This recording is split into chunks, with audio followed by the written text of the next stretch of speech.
সবচেয়ে সহজ পন্থায় বিকাশ পেমেন্ট গেটওয়ে থেকে ব্যালেন্স সেট করা যায়। আপনি অ্যাড ব্যালেন্স অপশনে টিপ দেন। এখানে পেমেন্ট গেটওয়ে উপরের লাইন থেকে পেমেন্ট গেটওয়ে সিলেক্ট করবেন।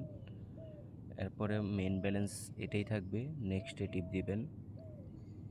নেক্সটে যাওয়ার পর এখানে আপনার কত টাকা ব্যালেন্স সেট করতে চাচ্ছেন, ধরেন 100 টাকা ব্যালেন্স সেট করবেন। নেক্সটে যান,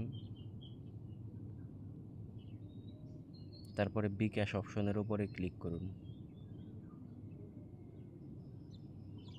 এখানে আপনি আপনার বিকাশ নাম্বারটা বসাবেন, যে নাম্বার থেকে পেমেন্ট করবেন। এখন ওই নাম্বারে একটা ওটিপি যাবে, ওটিপিটাকে এনে এখানে বসাইতে হবে। এই যে ওটিপি বসাইলাম, এখন কনফার্ম।